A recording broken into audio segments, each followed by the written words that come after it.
안녕하세요. 오늘도 사연살롱을 찾아주셔서 감사합니다.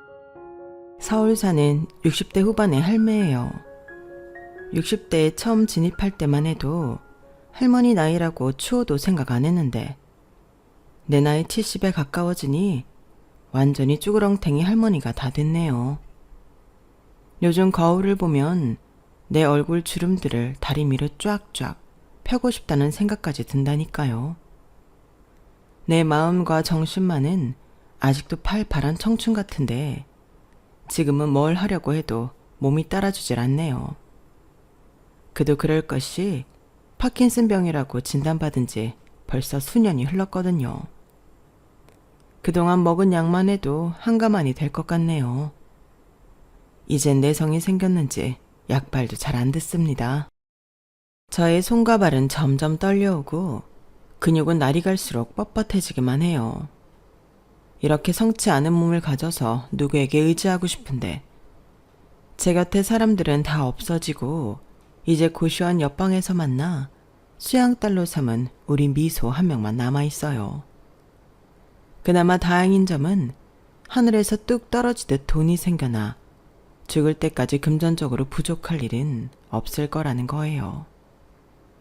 다른 사람들은 돈 있다는 것에 부러움을 느끼기도 하겠지만 건강 다 잃고 가족 잃은 제게 돈이 다 무슨 소용 있나요? 죽을 때 돈 짊어지고 갈 거 아니니 돈은 생활에 필요한 만큼만 있으면 딱 좋은 것 같아요. 물론 돈이 있으면 생활에 불편함은 줄겠죠.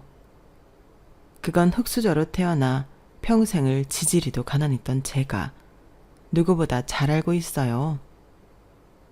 제가 얼마나 허리띠 졸라매고 살았는지 말씀드리면 놀라실 거예요. 요즘 젊은 사람들은 다이어트 한다고 일을 일식한다지만 우리 때는 먹을 게 없어서 하루 한 끼 먹기도 참 힘들었어요. 그나마도 물에 보리밥 말아 간장 찍어 먹고 그랬죠. 중년이 되어 돈이 좀 생기고 난 후에도 과일은 다 썩어서 폭탄 세일하는 것만 사다 먹고 축의금 아끼려고 심지어 지인 경조사까지 가려가며 최소한으로 참석했어요. 참으로 어리석은 나날이었죠. 제가 하도 가습을 안 쓰고 전기도 안 쓰니 검치머니 사람 안 사는 빈집인 줄 알았다는군요. 별별 에피소드들이 많네요. 지금 생각해보면 다 부질없어요. 거의 독거노인이 돼버린 지금 제게 가장 필요한 건 사람의 온기예요. 핏줄과의 인연을 끄는 지금 뼈에 사무치게 쓸쓸하게 짝이 없습니다. 그래도 우리 착하고 예쁜 양녀인 미소와 앞으로 남은 인생 잘 살아가야겠죠. 내일은 또 내일의 태양이 뜰 테니까요. 지금 이 시점에서 저의 삶을 한번 정리하는 시간을 가져보려 해요. 제가 애정하는 채널인 사연살롱 여러분들과 함께 제 삶을 공유해 볼게요. 제 이야기를 다 들으시고 이 할미한테 격려의 한 말씀 부탁드려요. 그럼 제가 파킨슨병으로 투병하는데 힘이 좀 날 것 같네요. 지금부터 시작할게요. 요즘 한 60년 전 흑백 영상들도 복원돼 있던데 그때 보면 시골에 집신 신고 다니던 사람들이 많이 있었어요. 고무신조차 귀했던 시절이니까요. 제가 하도 못 살아서 그렇게 느끼는 건지 그땐 다들 힘들었던 시절 같아요. 제가 어렸을 적 가족 사진을 보면 저희 엄마는 얼굴이 크고 키가 작고 좀 사내같이 생기셨고 오히려 저희 아빠가 꽃미남 스타일이었어요. 엄만 평생 한량이었던 우리 아빠를 미워하면서도 젊은 시절 이야기가 나오면 아빠의 외모 칭찬만큼은 빠지지 않고 하시더군요. 점순아, 네 아빠가 지금은 나이 들어서 아저씨가 다 됐다만 결혼 전에 얼마나 잘생겼었는 줄 아니? 서양 배우 뺨치게 생겼었다니깐. 그런 미남이 선글라스에 오토바이 타고 다니니 동네 처녀들이 싹 다 아빠한테 빠져버렸지. 시골 흙바닥에 모래바람 일으키며 오토바이 타는 게 얼마나 멋지던지. 엄마도 그 모습에 홀딱 넘어갔지 뭐냐. 그런 아빠는 시골 동네 처녀들의 관심을 한 몸에 받으며 일은 안 하고 맨날 오토바이만 타고 놀러 댕기다가 어느 날 오토바이 사고로 다리를 절고 얼굴에 엄청 큰 흉터가 남게 되었어요. 폼에 살고 폼에 입던 아빠로선 치명적인 일이었죠. 그 사고를 계기로 옆에서 간호해주던 엄마와 결혼을 하게 되었고 외동딸인 저를 낳게 되었어요. 그런데 바람둥이 날라리였던 아빠는 제대로 걷지도 못하는 그 다리를 하고도 읍내로 나가 도박이며 유흥이며 다 즐기다가 돈 떨어지면 집으로 찾아오곤 했어요. 그냥 돈 달라면 안 주니까 꼭 술은 대빨로 처마시고는 집에 와서 가족들 상대로 깽판을 부렸죠. 제가 아빠를 평생 미워했던 것도 다 그런 행동들 때문이었어요. 취한다. 돈 내놔. 내가 지금쯤 돈 떨어질 때가 됐으니 집에 올 거란 걸 예상하고 있었을 거 아냐. 그럼 딱 알아서 챙겨놔야지. 뭐 하는 거야, 이 팻내야. 당신 지금 몇 달 만에 집에 들어와 놓고 그게 할 소리야. 불쌍한 우리 외동딸 점순이 얼굴이나 한번 들여다보고 남부라도 한번 물어야 하는 게 제대로 된 아빠 아니냐고. 그리고 돈이 어딨어요? 나 혼자 소장농으로 이밭 저밭 하루 일에 하루 벌어 먹고 사는데 모아놓은 돈이 어딨겠냐고. 좀 모을만 하면 다 가져가서 술 처먹고 개집질하고 내가 모를 것 같아? 뭐라고? 이 오라질 녀편네가 어디 하늘같은 서방님 앞에서 눈가를 희번뜩거리며 지랄이야? 달라는 돈은 안 주고 내가 돈 어디 있는지 못 찾을 것 같아? 저리 비켜. 아빠는 기어코 집안 곳곳에 숨겨둔 피 같은 돈을 다 훔쳐 나가버렸죠. 엄마 아빠의 위태로운 싸움을 보며 자란 저는 차라리 아빠 없이 엄마와 단 둘이 살고 싶다는 생각을 많이 했어요. 두 분이 같이 있는 모습만 봐도 위태로웠거든요. 그러나 원망스럽게도 신께서는 우리 엄마를 너무 빨리 데려가 버리시더군요. 우리 엄마는 뜨거운 땡볕에 일하시다가 열사병으로 돌아가시고 말았어요. 하나뿐인 딸내미인 제게 새 고무신 하나라도 더 사주고 싶은 마음에 밤낮으로 쉬지 않고 일하다가 그만 쓰러지고 만 거죠. 그것도 제 눈앞에서 쓰러져 그 자리에서 돌아가시고 말았어요. 그 죄책감이 아직도 절 짓누르고 있답니다. 몸이 좀 피곤한 날엔 어김없이 그때 엄마가 땡볕에서 쓰러지던 꿈을 꾸곤 하죠. 어린 제가 할 수 있는 건 아무것도 없었어요. 가진 것 없는 사람들의 너무 비극적인 현실이었죠. 그렇게 엄마를 허망하게 떠나보내고 장례식도 제대로 치르지 못한 채 유골함 하나만 품에 꼭 껴안고 집에 돌아왔어요. 그때까지 아빠란 사람은 집에 들어오지도 않았기에 엄마가 죽었는지 살았는지 알 길이 없었을 테죠. 한 일주일쯤 지나자 또 돈을 뜯어내려 기어 들어오더군요. 에? 네 엄마 어딨냐? 내 돈줄 어딨냐고. 엄마가 아빠 돈줄이야? 불쌍한 우리 엄마 살려내. 아빠한테 돈 다 뺏기고 또 일하러 나갔다가 땡볕에 쓰러져 죽고 말았다고. 엄마, 우리 엄마 어떡해. 앞으로 난 어떻게 살아. 너무 무서워요, 엄마. 다시 돌아와요. 그게 무슨 말이냐, 점순아? 네 엄마가 뭐 어째? 죽었다고? 아니, 멀쩡하던 사람이 한순간에 죽었다는 게 말이 되냐? 대체 무슨 일이 있었던 거야? 안 돼, 미자야. 내 부인 미자야. 미안하다. 미안해. 소 잃고 외양간 고친다고 아무리 우리 엄마 미자를 목 놓아 불러봤자 이미 엄마는 이 세상 사람이 아니었죠. 하지만 다행이랄까 아빠는 그 다음부터 조금씩 바뀌기 시작했어요. 그나마 사람이 되어가고 있었죠. 그렇게도 안 하던 일을 생전 처음 하기 시작했고 돈도 벌어 아직 초등학생이었던 절 먹여주고 입혀주고 했죠. 엄청난 변화였어요. 저도 학교를 다시 다니며 정상적인 생활을 영위할 수 있었어요. 제가 원래 노래 흥얼거리는 걸 좋아했는데 어느 날은 라디오에서 귀동냥한 이별의 부산정거장을 부르고 있었죠. 몇 소절 들으신 아빠가 깜짝 놀라시더군요. 아니 점순아, 네가 노래를 이렇게 잘했니? 이거 완전히 가수 뺨치는데? 보통 실력이 아니다 너. 제 노래 실력을 알아챈 아빠는 그때부터 기회만 닿으면 절 무대로 올려보냈어요.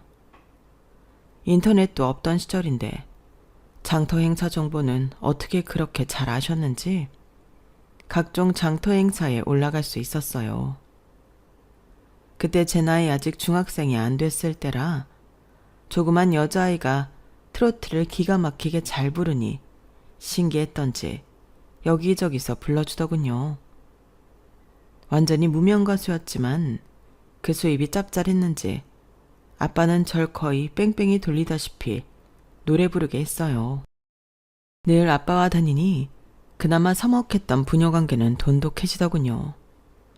그런데 우리 부녀 사이를 갈라놓는 여자가 한 명 등장했어요. 바로 새엄마였죠.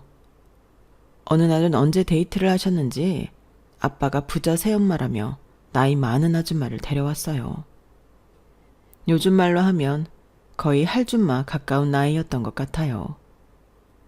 아빠 말대로 돈이 많긴 했는지 그 아줌마 돈으로 우린 무려 40평대 아파트로 입성할 수 있게 됐죠.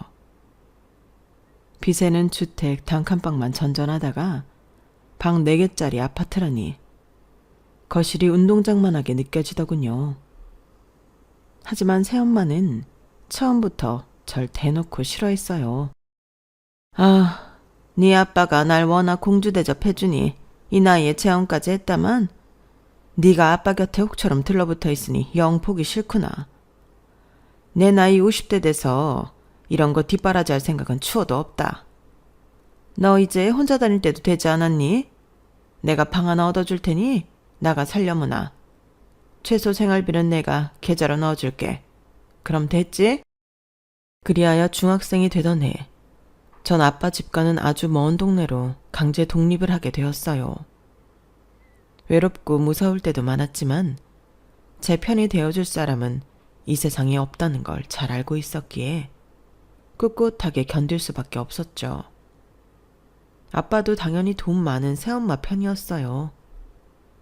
그 아줌마 돈이 아니면 또다시 막노동이라고 해서 하루 벌어 하루 먹고 살아야 하니 빌붙을 수밖에 없었겠죠. 그땐 아빠고 뭐고 다 미웠지만 지금 내 나이가 되니 다 이해가 되더군요.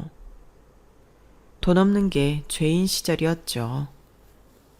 어찌저찌 중고등학교를 졸업하고는 20살이 되자 아줌마가 계좌로 넣어주던 쥐꼬리만한 생활비는 딱 끊기더군요. 겨우 입에 풀칠만 하던 돈이었기에 그동안 모을 수조차 없었어요.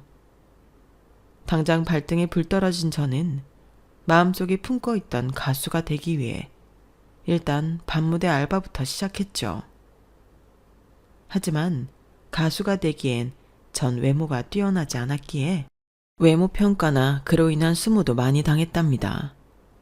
큰 바위 얼굴이다, 키가 난쟁이 똥자루만 하다, 팔다리 짧고 뚱뚱하다 등등 20대 아가씨가 견디기 힘들 만큼 혹독한 악평을 감수해야 했어요. 현실을 자각하고 다이어트를 해보기도 했지만 어디 호박에 줄 좀 긋는다고 수박 되나요? 제가 거울을 봐도 못생긴 건 여전하더군요. 어느 날인가는 밤못에서 노래 부르고 있는데 취객이 저한테 과일이며 쟁반까지 집어던지며 소리치더라고요. 야, 내가 양주를 몇 병 시켰는데 저 따위 못생긴 년 노래를 듣고 앉아있어야 하냐? 무명 가수면 좀 예쁘기라도 해야지. 노래만 잘하면 다냐? 에이씨, 술맛 떨어지게. 어서 가수 갈아치워. 난동분이던 취객이 절 향해 급기야 술병까지 집어 던지려던 걸 김철돌이라는 웨이터가 막아줬어요. 전 노래를 중단하고 무대 뒤로 숨어 들어가야만 했죠.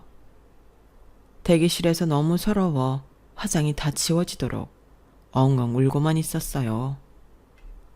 평소 친하게 지내던 동갑내기 웨이터 철돌이가 절 위로해 주더군요. 점순아, 난 네 얼굴이 수더분하고 예쁘기만 한데 왜 미친놈이 지랄했다고 생각해. 요즘 워낙 서양 사람 같은 코쟁이들이 TV에 많이 나와서 그런가 서구적인 얼굴을 좋아하나 봐. 나도 못생긴 거 아는데 그게 쟁반까지 던질 일이냐고. 가수가 노래만 잘하면 됐지 뭐가 더 필요한데. 엄마, 난 왜 이렇게 못생긴 거예요? 웨이터 철돌이의 위로에도 불구하고 제 자존감은 더욱 낮아져만 갔어요. 안 되겠다 싶어 성형외과에 가서 싹 다 뜯어 고쳐달라고 했죠. 그동안 밤무대 뛰면서 벌어놓은 돈을 성형외과 의사한테 다 바치면서 말이죠. 수술 붓기가 빠지자 그나마 좀 봐줄 만한 비주얼이 되더군요. 그 후로 밤무대도 더 여러 군데 뛸 수 있게 되었고 돈도 꽤 많이 벌었죠. 하지만 TV에도 나오는 연예인이 되기는 하늘의 별 따기였어요. 몇 번 시도해봤지만 저처럼 연예인이 되고 싶어 하는 사람이 줄을 섰다고 하더군요. TV에 나오는 유명 가수가 되는 건 포기하고 열심히 밤무대 일만 하고 있었는데 뜬금없이 웨이터 김철돌이 제게 프로포즈를 하더군요. 동갑내기 절친이었지만 서로 간에 사귀는 사이도 전혀 아니었기에 진짜 당황스러웠죠. 점순아, 내가 네 매니저 할 테니 우리 결혼해서 같이 일본 가서 활동해보는 게 어때? 한국에서 잘 안 풀리는 가수들 일본에서 성공하는 케이스가 꽤 되더라고. 난 우리 점순이가 정말 스타성이 있다고 생각해. 유명 가수가 될 수 있는 자질이 충분하다고. 난 네 가족이 되어 죽을 때까지 팍팍 밀어줄 테니 한번 해보자. 어? 일본? 근데 먼저 결혼을 하자고? 아우, 뜬금없긴. 나 알잖아. 남자랑 손목 한 번도 잡아본 적 없는 거. 근데 결혼이라니. 이렇게 말하긴 했지만 거의 고아처럼 혼자 살아온 세월이 오래된 저에게 가족이 되어주겠다니 그보다 더 고마운 일은 없었어요. 그때부터 철돌이가 남자라 보이기보단 진짜 내 핏줄인 것 마냥 친근하게 느껴졌죠. 전 철돌이의 계획만 믿고 혼인신고를 한 후 일본으로 같이 건너갔어요. 남자를 사귀는 것도 처음, 비행기를 타고 외국에 나와본 것도 처음이었지만 남편과 늘 함께였기에 정말 믿음직스러웠죠. 장밋빛 미래만을 꿈꾸며 일본에서 커리어도 이어나갔고 자연스레 임신도 하게 되었어요. 색시야, 우리 드디어 부모가 되는 거야? 지금 일본에서 잘해 나가고 있으니 조금만 더 열심히 해서 집도 사고 차도 좋은 걸로 한 대 뽑고 하자. 몇 년 뒤 한국 가서 큰 식당 하나 운영할까? 중간에 라이브 홀도 하나 마련해서 노래도 부르고 말이야. 우리 점순이가 나한텐 복덩이야. 자기랑 혼인신고하고 일이 다 술술 풀리고 있어. 원하던 아기도 금방 생기고 말이야. 우리 부부는 출산 후 제가 일할 시간에 대신 아기를 케어해줄 한국인 베이비시터까지 알아봐 놓고 이사갈 집도 봐뒀어요. 수입이 꽤 짭짤했기에 금방 돈을 모을 수 있었거든요. 그렇게 모든 일이 착착 계획대로 돼가던 그때 공든탑이 하루아침에 무너지고 내 세상이 다 무너지던 날이 오고야 말더군요. 일본에 큰 지진이 와서 살고 있던 맨션 건물이 완전히 무너졌고 다른 동네에 잠시 업무차 갔던 저만 살아남고 남편은 건물에 깔려 사망하게 되었어요. 몇 시간 전까지만 해도 저와 인생을 함께 꿈꾸던 믿음직스러운 남편이 하루아침에 차가운 주검이 되자 이 세상이 무너지는 듯 했죠. 여보, 안 돼 철돌아. 이렇게 내 곁을 떠날 순 없어. 가려면 나도 데려가. 나 혼자 뱃속에 아기 어떻게 낳고 어떻게 키우란 말이야. 제발 날 다시 혼자가 되게 하지 말아줘.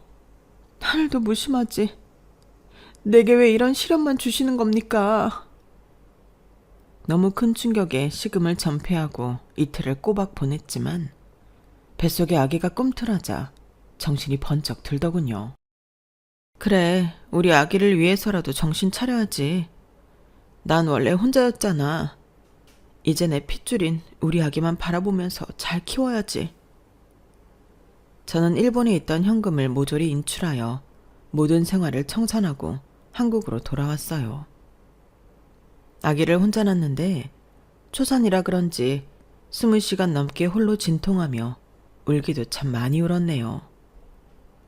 아파서 울었다기보단 내 신세가 참으로 불쌍하고 가여워서 견딜 수가 없더군요.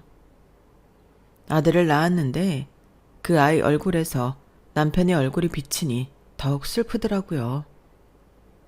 그래도 일본에서 번 돈에 대출까지 합쳐서 한국에서 다 쓰러져가는 건물 한 채를 살 수 있었어요. 그야말로 지어진 지 몇십 년 된 3층짜리 건물이었죠. 그 주변에 상권도 제대로 없어서 엄청 싸게 매입할 수 있었네요.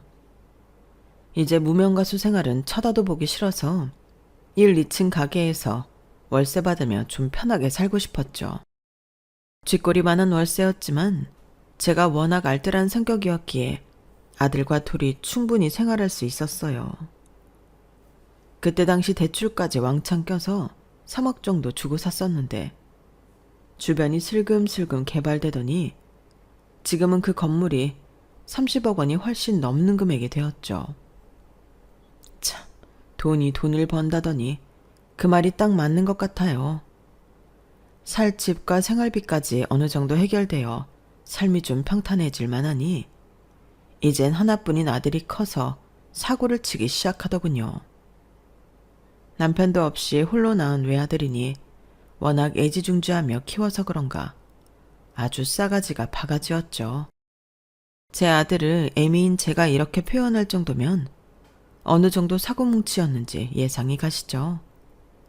어릴 적부터 나이 어린 친구들을 괴롭히고 유치원에서도 쫓겨나기 일쑤였는데 급기야는 길고양이나 똥개들을 괴롭히고 다니더군요. 웬 어린아이가 이렇게 분노 조절을 못하는지 걱정되어 병원에 데리고 가보기도 했지만 타고난 성격은 고쳐지지가 않았어요. 김상원, 너 학교 친구들 또 때렸다고? 네가 무슨 깡패야? 학교는 공부하는 곳이지 싸움터가 아닌데 맨날 친구들 때리고 욕하고. 어느 친구가 이런 널 좋아하겠니? 참, 왜? 동네 조폭 형들이 나 조직에 들어오라고 난리야. 나 그 형들한테 인기 엄청 많다고. 엄만 날 정신병원에 데려가고 약 먹이며 정신병자로 몰고 가지만 이래봬도 조직 형들한텐 인기 만점인 놈이라고. 뭐? 조폭 형들? 야, 김상원 너 미쳤어? 제정신이야? 내가 네 아빠 지진으로 잃고 혼자 힘들게 키우느라 얼마나 서러웠는지 알아? 내가 너 때문에 피해자 부모들한테 무릎 꿇은 게 대체 몇 번이니? 그런 엄마 맘은 알아주지도 않고 맨날 사고만 치고 너 내 아들 맞니? 내가 싫으면 인연을 끊어버리든가. 왜 맨날 잔소리야? 에이씨, 나 집 나가버릴 거야. 내 아들 성원이는 이렇게 삐뚤어 나가더니 가출만 하면 경찰서에서 연락이 오곤 했어요. 소년원을 들락날락거리더니 성인이 되자 끝내 교도소까지 가더군요. 아들이 걔 막장으로 행동할 때마다 애미인 제 마음은 무너져 내렸어요. 모든 게 다 제 탓인 것만 같아서 스트레스가 이만저만이 아니었죠. 아들 때문에 신경을 하도 많이 써서 원형 탈모가 심하게 와 머리 이곳저곳에 동전만한 땜빵이 숭숭 뚫린 적도 여러 해였어요. 급기야는 몸이 좀 떨리고 뻣뻣해지는 것 같아서 큰 병원에 가봤더니 파킨슨병이라더군요. 그때 당시만 해도 이름도 생소한 병이라 혹시 죽는 건 아닌지 덜컥 겁이 나더군요. 파킨슨병이 뭐죠, 선생님? 암 같은 건가요? 저 당장 죽는 거예요? 당장 죽는 병은 아니니 안심하세요. 하지만 완치 개념도 없고 아주 장기간 치료를 해야 하는 병입니다. 약을 쓰고 치료를 받으면 병세가 좀 늦춰지긴 할 거예요. 당장 죽는 병은 아니라니 그나마 안심이 되었어요. 남편이 하루아침에 사망하는 걸 보니 죽음에 대한 공포가 제 마음속에 자리 잡고 있었거든요. 그때까지만 해도 미우나 거우나 내 자식인 상원이를 혼자 두고 죽지는 못하겠더군요. 내 생명이 다하는 날까지 품어주고 싶었죠. 이 세상에 단 하나뿐인 내 핏줄이니까요. 하지만 상원이는 여전히 맨날 나쁜 짓만 일삼으며 교도소를 들락거렸고 더 이상은 그 꼴을 볼 수가 없어서 아들에 대한 지원을 모두 끊기로 했어요. 나름 초강수를 둔 거죠. 상원아, 너도 이제 성인이 되었으니 더 이상 용돈 안 줄 거야. 이 집에서도 나가. 독립해서 네가 쓸 돈 네가 벌면서 살아. 뭐? 엄마, 이 집에서도 나가라고? 갑자기 이러시면 어떡해요. 나 알바도 한 번도 해본 적 없는데 어디서 돈을 벌어요? 엄마 이 건물 주인이잖아. 건물주로 편하게 먹고 놀고 있잖아. 그럼 나가서 살 테니 나 용돈만 좀만 주면 안 될까? 왜 내가 백수인 너한테 돈을 바쳐야 하는데? 엄마는 네 나이 때 혼자서 밤새며 일해서 돈 벌었어. 내가 그동안 너한테 줬던 돈이 널 망친 것 같아. 너 밥 먹듯이 가출했잖아. 집 나가는 거 좋아했잖아. 그러니 그냥 나가. 난 너 때문에 불치병까지 얻어서 움직이는 것도 힘들어. 더 이상 너한테 돈 주는 일 없을 거야. 그렇게 백수 아들을 내쫓고 한 1년은 연락도 없더군요. 하나뿐인 아들을 고생시킨다 생각하니 마음이 찢어지도록 아팠지만 저도 일부러 연락 안 하고 아들이 정신 차리기만을 바랬죠. 1년쯤 지나자 아들한테 연락이 왔어요. 그동안 막노동이며 고깃집 알바며 모은 돈에 대출까지 받아서 양꼬치집을 차렸다더군요. 어엿한 식당 사장이 된 아들 모습에 눈물이 났어요. 고맙다 상원아. 네가 드디어 정신을 차렸구나. 끝까지 우리 아들 믿고 있었는데 엄마 생각이 틀리지 않았어. 그동안 고생 많았지? 아니에요 엄마. 나 양꼬치집 하면서 엄청 섹시한 여자도 만나서 결혼하려고 해요. 이미 프로포즈도 근사하게 하고 혼인신고도 마쳤어요. 이따 가게로 오기로 했으니 며느리감 한번 구경이나 해보세요. 지금은 타투이스트인데 돈도 꽤 버는 것 같더라고요. 뭐? 느닷없이 결혼? 타투이스트? 결혼 생각이 있었으면 엄마한테 먼저 말했어야지. 이미 혼인신고까지 마쳤다고? 그런 게 어딨니? 뜬금없는 혼인신고 소식에 아들을 탓하고 있는데 웬 노랑머리에 미니스커트 입은 날라리 같은 아가씨가 가게로 들어오더군요. 몸에 문신은 왜 그리도 많은지. 아무리 직업이 문신하는 여자래도 징그러울 정도로 온몸을 다 뒤덮은 건 보기 흉하더군요. 하이, 어머님, 상원이 엄마 맞죠? 생각보다 젊네요. 아줌마 얘기 많이 들었어요. 상원이한테. 뭐 거의 다 엄마 뒷담화긴 했지만 우리 혼인신고한 것도 얘기 들었죠? 이제 나도 시어머니가 생겼네? 아줌마라니 전 제 귀를 의심했어요. 뭐? 아줌마?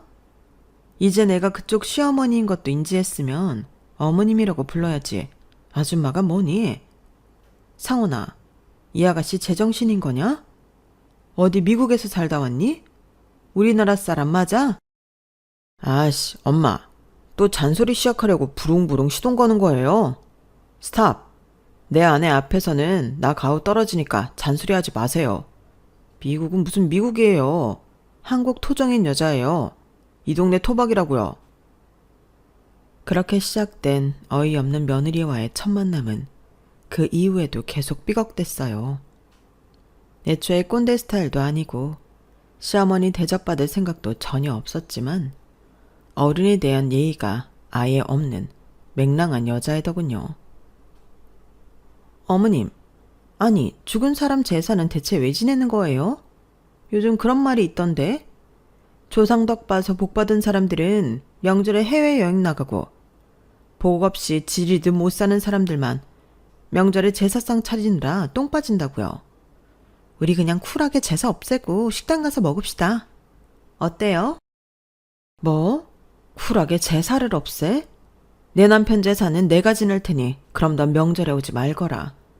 괘씸한 것 같으니라고. 그랬더니 며느리는 정말 아들만 덜렁 보냈더군요. 아들도 입이 대빨 나와서는 투덜대면서 집에 왔죠. 아니 엄마, 나 이혼당하는 꼴 보고 싶어서 난리야? 내가 태어나기도 전에 죽은 아빠 뭐가 예쁘다고 제사식이나 지내주는 거야. 산 사람이 중하지 죽은 사람 밥은 뭐하러 차려주냐고. 앞으로 제사니 명절이니 우리 와이프 고생시키지 마. 내가 가만히 있지 않을 거야. 너 지금 엄마한테 말본새가 그게 뭐냐? 네 부인만 중하고 늙어서 병든 엄만 싸그리 무시해버리는 거야? 네 아빠가 있었으니 네가 이 세상에 나올 수 있었던 거야. 밥상 차리기 그렇게 싫거든 너도 며느리랑 같이 오지 말거라. 그랬더니 정말 아들도 며느리와 같이 코빼기도 비치지 않더군요. 임신했다 아들 낳았다 정도 짧게 사진과 함께 카톡 몇 개 보내주는 것 빼곤 전화 한 통도 없었죠. 괘씸하기 그지 없었지만 파킨슨병이 점점 심해지며 거동도 조금씩 불편해지자 아쉬운 쪽은 저였죠. 당장 병원에 가야 하는데 아픈 몸으로 대중교통이 불편해지자 하나뿐인 아들에게 SOS 칠 수밖에 없었죠. 제 전화를 받지 않으니 카톡 메시지를 남겼어요. 상원아, 엄마 파킨슨병이 점점 심해져서 몸 움직이기도 힘이 드는구나. 병원 가기도 힘들고 말이야. 병원 갈 때만이라도 네가 와서 좀 거들어 주겠니? 아들은 제 카톡을 읽씹하다가 한참 지나서야 전화를 하더군요. 실로 오랜만에 들어보는 아들 목소리였죠. 엄마, 그럼 그 건물 30억도 훨씬 넘죠. 그 건물 팔아서 현금 놔주면 엄마 우리 집에서 모실게요. 어때요? 뭐? 그 큰 돈을 다 너한테 주라고? 전 쉽게 결정 내릴 수 없었어요. 돈을 줘야만 날 부양하겠다는 아들 내외의 반응이 참으로 괘씸했지만 움직임이 힘든 저로서는 울며 겨자 먹기로 그 제안을 들어줄 수밖에 없었어요.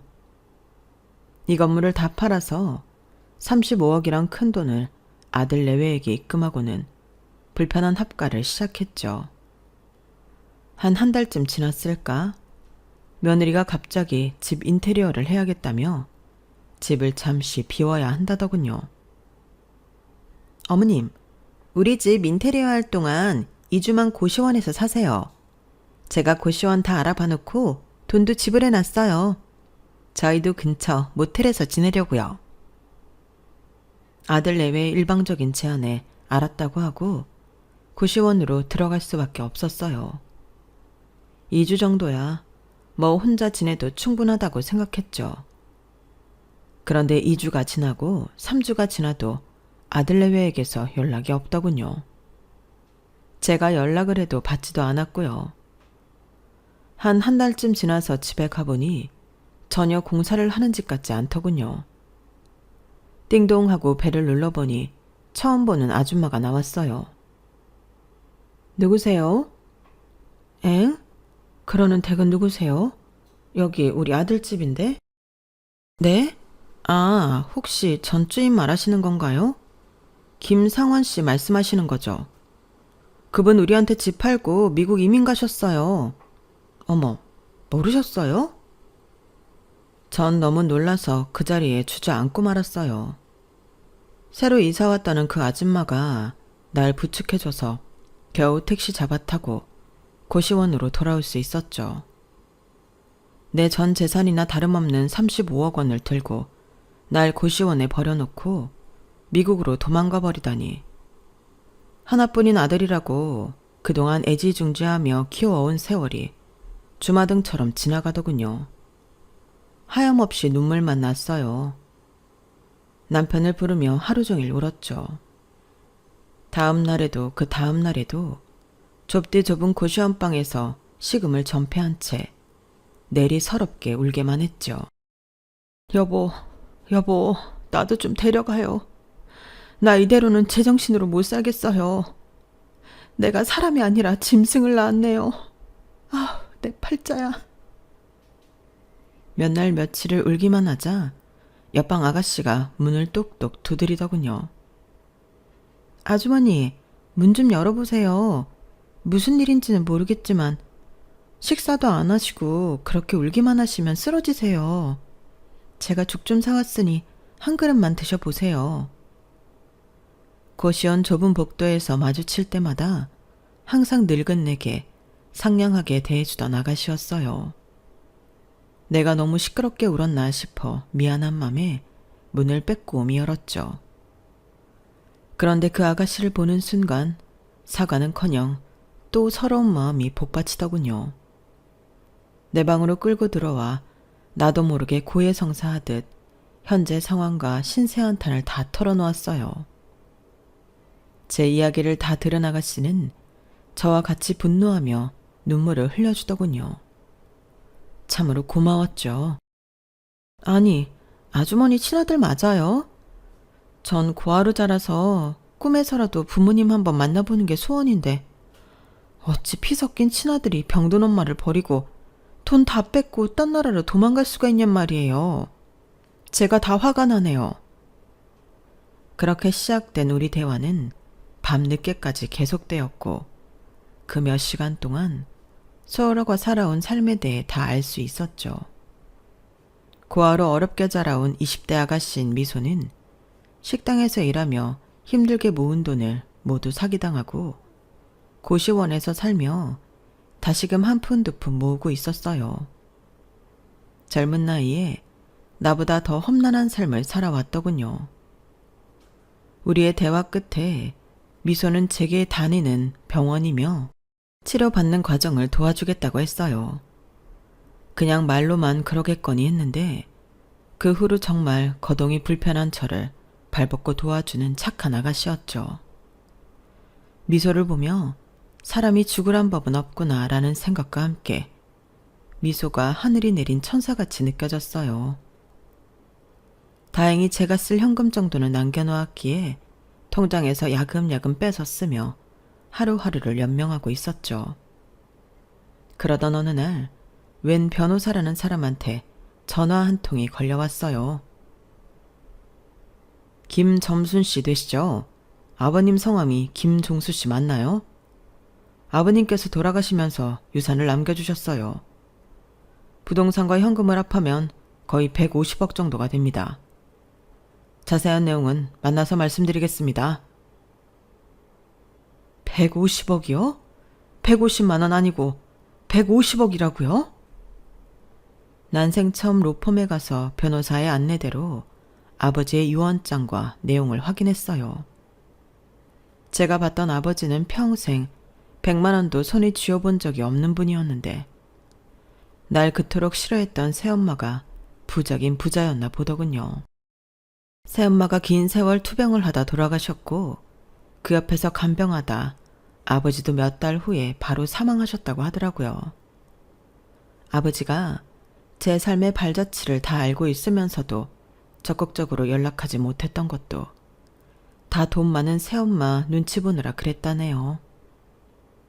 결국 자식 없던 새엄마의 재산이 아버지로부터 저에게까지 내려온 거죠. 준단이 받긴 했는데 전혀 실감이 안 났어요. 여튼 제일 먼저 든 생각은 나에게 가장 잘해주는 사람에게 이 재산을 꼭 물려주고 싶다는 거였어요. 저도 골골하니 언제까지 건강하게 살 수 있을지 장담을 못하는 상황이니까요. 고시원 룸메이트이자 진짜 친딸처럼 날 도와주는 미소가 가장 먼저 떠올랐어요. 미소에게 말했어요. 미소야, 아줌마가 살면 얼마나 살겠니? 친아들과도 연락 두절된 이 마당에 날 도와줄 사람은 너뿐이로구나. 아줌마가 널 정식으로 입양하고 싶은데 네 생각은 어떠니? 정말요? 아주머니, 절 가족으로 받아들여 주시는 거예요? 저 이제부터 친딸 해도 되는 거예요? 제한테 엄마가 생기는 거예요? 저한테 진짜 가족이 생긴 거예요? 정말 감사해요, 아주머니. 상속을 받아 졸지에 돈 50억이 생겼다는 얘기는 입양 절차가 다 완료된 후에 했죠. 이 돈이 날 버린 내 친아들한테 흘러들어가게 하고 싶진 않구나. 내가 저 세상 가기 전에 이 돈을 다 너에게 줄 거야. 이제부터 필요한 돈은 다 나한테 얘기해. 우리 이 지긋지긋한 고시원에서 탈출부터 하자꾸나. 저는 서울 강남권의 제일 좋은 동네에 40평 아파트를 사서 내 딸 미소방도 예쁘게 꾸며주고 함께 살았어요. 착하디 착한 미소가 좋아하는 모습을 보니 더없이 행복하더군요. 진짜 내 뱃속으로 나온 딸내미 같았죠. 유산받은 금액 중에 일부로는 장학재단도 만들었어요. 어려운 형편의 학생들에게 장학금을 전달하는 역할을 하고 싶었거든요. 갑작스럽게 돈이 생기고 그 돈으로 몸과 마음이 풍요로운 생활을 하니 건강도 차츰 회복되는 느낌을 받았어요. 살 것 같았죠. 그러던 어느 날 아들과 연락이 끊긴 지 한 1년쯤 됐는데 미국으로부터 전화가 한 통 걸려왔어요. 혹시 김상원 씨 어머님 맞으신가요? 여기 미국입니다. 김상원 씨한테 채무가 있는데 어머님한테 전화하면 받을 수 있다고 해서 연락드립니다. 정말 어이없는 전화였어요. 내 피 같은 건물을 팔아 35억씩이나 들고 튀었으면서 빚을 대신 갚아달라는 전화를 내게 하라고 시키다니 진짜 썩을 놈이 따로 없었죠. 내 아들이 그러던가요? 내 아들한테 전해주시겠어요? 엄마가 할아버지로부터 유산을 150억 정도 받았는데 한국에 들어와 엄마 돈 35억을 돌려준다면 당장 100억 정도 떼주겠다고요. 제 전화는 도통 받질 않아서 말이죠. 이렇게 말하고 내 주소를 알려주고 전화를 끊었는데 정말 웃긴 건 이렇게 말하고 24시간도 지나지 않아서 아들이 한국 우리 집으로 찾아왔다는 거예요.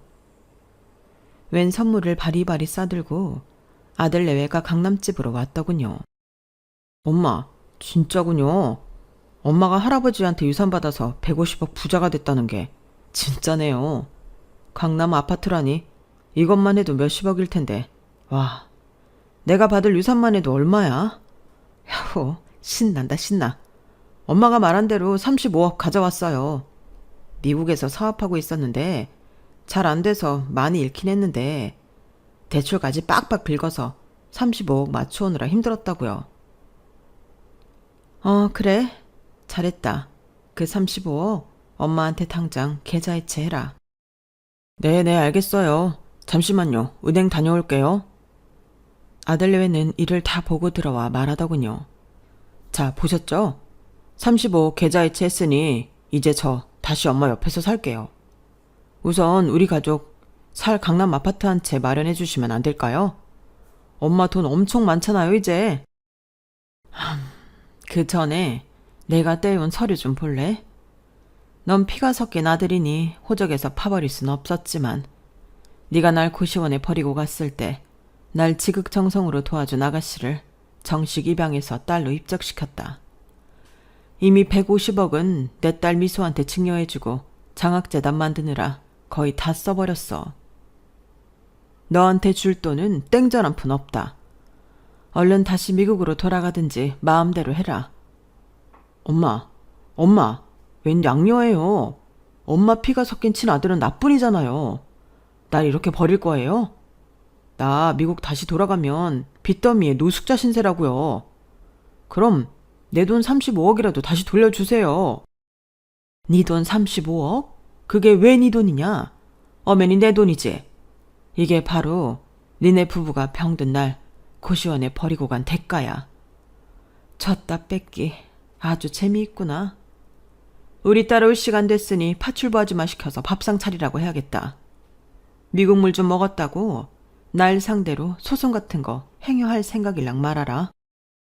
네가 날 푸대접한 거나 제대로 모시지 않은 거, 엄마 대접 안 한 거 다 증거 모아뒀으니 아마 법원에서도 괘씸죄 적용해서 네 몫으로는 한 푼도 안 갈 거다. 제가 단호하게 말했더니 며느리까지 읍소하더군요. 손자를 들먹이면서 말이죠. 어머님 손자 한번 보세요. 피가 섞인 사람은 양녀인지 뭔지가 아니고 남편이랑 손자 아닌가요? 제발 저희를 이대로 버리지 마세요. 네? 제발요. 그 더러운 입으로 피 섞였네 어쨌네 하지 말아라. 애초에 애미 취급 안 한 건 니네 부부니까 썩 꺼져라.